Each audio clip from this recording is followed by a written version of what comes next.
Hello बच्चों, मैं हेम Paliwal. Class 12 की जेईई मेंस की सीरीज का magnetic effect of electric current का एक बड़ा छोटा सा क्वेश्चन।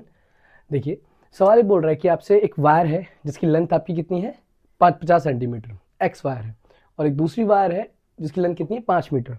इन दोनों को एक दूसरे के पैरेलल रखा हुआ है। जो पहली वायर में करंट फ्लो कर रहा है दैट इज 2 एम्पेयर का, और जो दूसरी वायर में करंट फ्लो कर रहा है 3 एम्पेयर का। अब देखो, जिसने बच्चों magnetic effect of electric current का चैप्टर पढ़ा होगा तो उसमें देखा होगा कि भाई जब भी किसी एक वायर में अगर करंट पास कर लेता है तो वो एज अ मैग्नेट की तरह करना स्टार्ट कर देता है। मतलब एक टेम्पररी मैग्नेट की तरह। मतलब मैग्नेट है तो उसकी मैग्नेटिक फील्ड होगी, मैग्नेटिक फील्ड है तो उसकी मैग्नेटिक फील्ड इंटेंसिटी होगी। मतलब किसी भी एक वायर में करंट फ्लो कर रहा है तो वो मैग्नेट बन गया है। ये भी वायर में करंट फ्लो कर रहा है तो यही मैग्नेट बन गया, और ये भी वायर में करंट फ्लो कर रहा है तो यही मैग्नेट बन गया।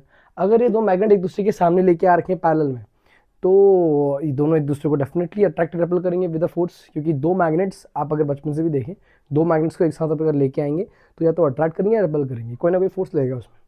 तो इन दोनों में भी आपका वायर में इसमें भी करंट फ्लो कर रहा है 2 एम्पेयर का, 3 एम्पेयर का, और इन दोनों में भी डेफिनेटली फोर्स अप्लाई होना चाहिए। इन दोनों वायर के बीच में डिस्टेंस कितनी देखी हुई है आपकी जी, आर की वैल्यू 5 सेंटीमीटर। तो उसके लिए हम रिलेशन ड्राइव करते हैं, एक हमने ड्राइव किया होगा 12th में, फॉर्मूले में देखा होगा आपने। जो इन दोनों के बीच में फोर्स लगता है वो फोर्स की वैल्यू होती है म्यू नॉट अपॉन पे 2 पाई I1 इंटू I2 अपॉन पे R इंटू लेंथ। अब लेंथ कौन सी, जिस वायर से हम चेक कर रहे हैं।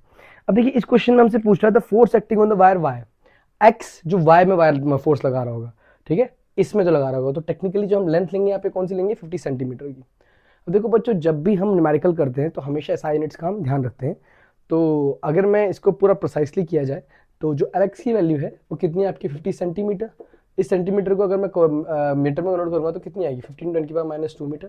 तो लेंथ अगर मैं देखूँ आपका जो आ रही होगी जो एल एक्स, क्योंकि हमें निकाल, अच्छा एक बात, जितना फोर्स ये इसमें लगा रहा होगा उतना ही फोर्स ये इसमें लगा रहा होगा, दोनों इक्वल होंगे। तो हमें फॉर्मूला के हिसाब से सिर्फ एल की वैल्यू प्लेस करनी है, क्योंकि एक्स के हिसाब से हम सॉल्व करेंगे। तो अगर वैल्यू प्लेस करूँ म्यू नॉट अपॉन पे 2 पाई की वैल्यू, देखो म्यू नॉट की वैल्यू होती है आपकी, म्यू नॉट की वैल्यू होती है आपकी जी म्यू नॉट अपॉन पे 4 पाई की वैल्यू 10⁻⁻7 होती है। और अगर यहाँ से म्यू नॉट की वैल्यू निकालूंगा तो कितनी जाएगी 10⁻⁷ इंटू 4 पाई, अगर आपको क्लियर नहीं है चीज़ तो 4 पाई अपॉन पे 2 पाई की वैल्यू, म्यू नॉट की वैल्यू 10⁻⁷ इंटू 4 पाई अपॉन पे 2 पाई रहेगा। I1 की वैल्यू जो आई एक्स है दैट इज 2 एम्पेयर, I2 की वैल्यू 3 एम्पेयर क्वेश्चन के अकॉर्डिंग।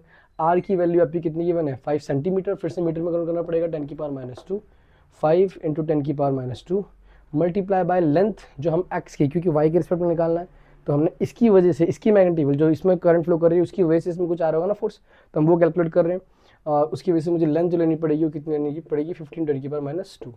इसका जो आंसर आ रहा है आपका वो आ रहा है कुछ 1 पॉइंट, कैलकुलेट करके जब आप करेंगे तो इसका आंसर आ रहा है आपका 1.2 इंटू 10⁻⁻5 न्यूटन। कैलकुलेशन जब करेंगे जो है कि है आपका ऑप्शन